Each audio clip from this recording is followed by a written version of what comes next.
ज्येष्ठ वकील असीम सरोदे यांच्या सनद निलंबनावर शिवविधी व न्याय सेनेचा एल्गार. बीसीएमजीच्या बेकायदेशीर कारवाईचा केला तीव्र निषेध. ज्येष्ठ सामाजिक कार्यकर्ते आणि कायदेतज्ञ असीम सरोदे यांची सनद 3 महिन्यांसाठी निलंबित करण्यात आली. Bar council of Maharashtra and गोवाच्या या पक्षपाती निर्णयावर शिवविधी व न्याय सेनेने तीव्र आक्षेप घेतला आहे.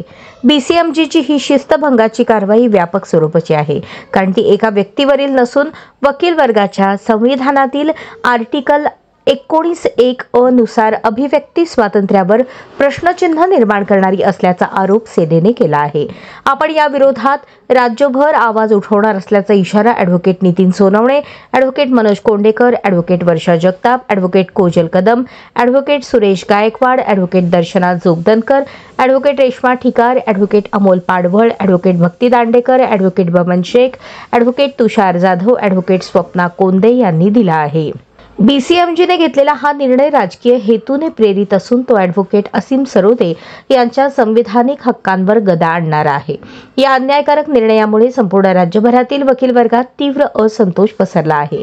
त्यामुळे ॲडव्होकेट असीम सरोदे यांनी न्यायासाठी सामाजिक जबाबदारी पार पाडली आहे. त्यामुळे त्या भूमिकेला समर्थन देत शिवविधी व न्याय सेनेने बार काउन्सिलच्या या कृतीचा जोरदार निषेध नोंदवला. शिवविधी व न्याय सेनेचा प्रमुख आक्षेप. बेकायदा कृती. ज्येष्ठ वकिलाची सनद रद्द करण्याचा निर्णय अत्यंत असमर्थनीय आहे. अशा पद्धतीने सनद रद्द न करण्यासंबंधीची तरतूद व संहिता कायद्यात कुठेही नमूद नाही. ही कारवाई कायद्याच्या विरोधात आहे आणि ती पूर्णपणे बेकायदेशीर ठरते. समितीच्या अधिकारावर प्रश्न. बीसीएमजीच्या विद्यमान पदाधिकारी चमूचा 5 वर्षांचा कार्यकाल संपुष्टात आलेला आहे. सध्या ही समिती केवळ केअरटेकर स्वरूपात कार्यरत आहे. अशा प्रभारी समितीला वकिलांविरुद्ध सुनावण्या घेण्याचा किंवा कोणताही निर्णय पारित करण्याचा कायदेशीर अधिकार मुळीच नाही. त्यामुळे बीसीएमजीने आपल्या मर्यादा ओलांडल्या आहेत. राजकीय हस्तक्षेपाचा आरोप. वकिलांच्या हितासाठी काम करणे हे बार काउन्सिलचे प्रथम कर्तव्य आहे. मात्र ही संघटना राजकीय पक्षांच्या चिथावणीवरून वकिलांच्या हक्कांवर गदा आणण्याचा प्रयत्न करत आहे. वकिलांचे हित जपण्याऐवजी ही कारवाई राजकीय हेतूने प्रेरित झाल्याचा शिवविधी व न्याय सेनेचा स्पष्ट आरोप आहे. या अन्यायकारक कारवाईविरोधात शिवविधी व न्याय सेनेने bar council of Maharashtra and Goa यांच्या सचिवांकडे काही मागण्या केल्या आहेत. ज्येष्ठ वकील असीम सरोदे यांच्या सनद निलंबनाचा अन्यायकारक आणि बेकायदेशीर निर्णय बीसीएमजीने तात्काळ मागे घ्यावा.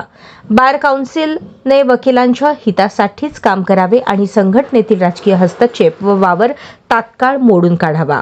असंविधानिक स्वरूपात पदावर राहून चुकीचे निर्णय घेणाऱ्या बीसीएमजीच्या विद्यमान पदाधिकाऱ्यांवर योग्य ती कारवाई करण्यात यावी व त्याचे अधिकार गोवण्यात यावेत. हा निर्णय अत्यंत अन्यायकारक असून शिवविधी व न्याय सेना या विरोधात राज्यभर आवाज उठवणार आहे. वकिलांच्या हितासाठी झटणारी संघटना ही केवळ वकिलांसाठीच राहिली पाहिजे, अन्यथा याबाबत न्यायालयात जाणार असल्याचा सणसणीत इशारा देण्यात आला आहे. बार काउन्सिल महाराष्ट्र आणि गोवा यांनी असीम सरोदे या ज्येष्ठ विधिज्ञावरती केलेली सनद रद्द करण्यासंदर्भाची जी कारवाई आहे ती अत्यंत बेकायदेशीर आहे. सर्वप्रथम शिवसेना उद्धव बाळासाहेब ठाकरे पक्षाच्या शिवविधी व न्याय कक्षाच्या वतीनं मी ह्या निर्णयाचा तीव्र शब्दात आम्ही निषेध व्यक्त करावा. आम्ही आमच्या संस्थेचे अध्यक्ष, आमच्या संघटनेचे अध्यक्ष सन्माननीय advocate Nitin Sonawane, advocate Surekha Gaikwad madam, त्याचबरोबर ॲडव्होकेट कोजल कदम, आम्ही सगळ्यांनी काल ह्या घटनेच्या अनुषंगानं ज्यावेळी चर्चा केली त्यावेळी अतिशय गंभीर बाबी आमच्या निदर्शनास आल्या. वास्तविक अशा प्रकारची कारवाई करण्याचा अधिकार या बार काउन्सिल ऑफ महाराष्ट्र आणि गोवाला मुळीच नाही. बार काउन्सिल महाराष्ट्र आणि गोवा यांनी गेल्या 5 वर्षाचा कार्यकाळ असताना आता 8वं वर्ष असताना देखील निवडणुका घेतल्या नाही. खरं तर महाराष्ट्र शासन आणि पुन्हाही बार काउन्सिल ऑफ महाराष्ट्र आणि गोवा हे एकसारखं वागताना दिसतं. महाराष्ट्र बार काउन्सिल आणि गोवा हे जे आहे ते एखाद्या राजकारण्याची किंवा राजकीय पक्षाचे बटीक म्हणून काम करताना दिसतं. अशा प्रकारच्या सुनावण्या आपला कार्यकाल संपल्यानंतर ह्या विद्यमान समितीला करता येईल का, हा खरा आमचा सवाल आहे. महाराष्ट्र बार काउन्सिल आणि गोवा ही वकिलांचं हित संवर्धन करणारी एकमेव संस्था आहे. या संस्थेनं वकिलाचंच हित संवर्धन केलं पाहिजे असं आमचं ठाम मत आहे. तुम्ही वकिलांच्या हितावरती, वकिलांच्या हक्कावरती, त्यांच्या संविधानिक अधिकारावरती जर गदा आणत असाल तर आम्ही कधीही सहन करणार नाही. या संदर्भात आम्ही संपूर्ण राज्यभर आवाज उठवणार, या घटनेची जनजागृती करणार, वकिलांना समर्थन देण्यासाठी शिवविधी व न्यायशाळा निश्चितपणाने पुढाकार घेत राहील. महाराष्ट्रामध्ये अनेक प्रश्न आहेत, अनेक गोष्टी आहेत, परंतु या महाराष्ट्र बार काउन्सिल आणि गोवा यांना इतकी काय घाई होती की हे प्रकरण तातडीनं घेतलं आणि आज त्याचा उशिराने दिलेला निकाल देखील आता ह्याची अंमलबजावणी करण्याचा आग्रह धरत आहे. उद्या येत्या 12 तारखेला महाराष्ट्रातील अत्यंत महत्वाच्या आणि संवेदनशील प्रश्नावरती सुप्रीम कोर्टात सुनावणी होते.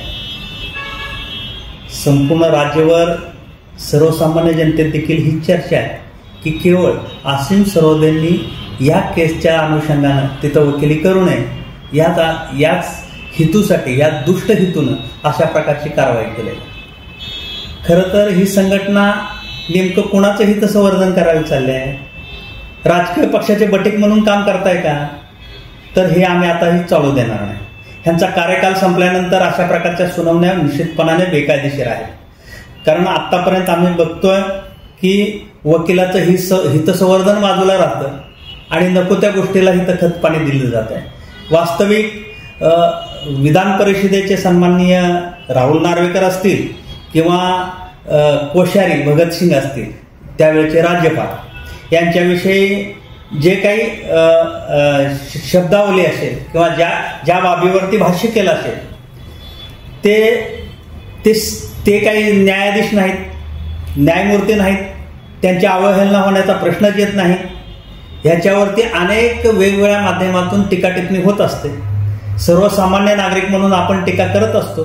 राजकीय पक्षावर असेल, मंत्री महोदयावर असेल, मुख्यमंत्र्यावर असेल, पंतप्रधानावर असेल, राष्ट्रपतीवर असेल, आपण वेगवेगळ्या पद्धतीनं आपण संविधानिक अधिकारातून आपण ह्या सगळ्या गोष्टी व्यक्त होत असतात आणि हे करत असतो.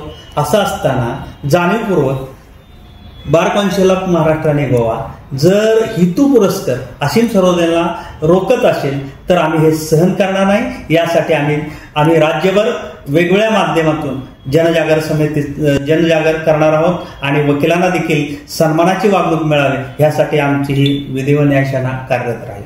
धन्यवाद.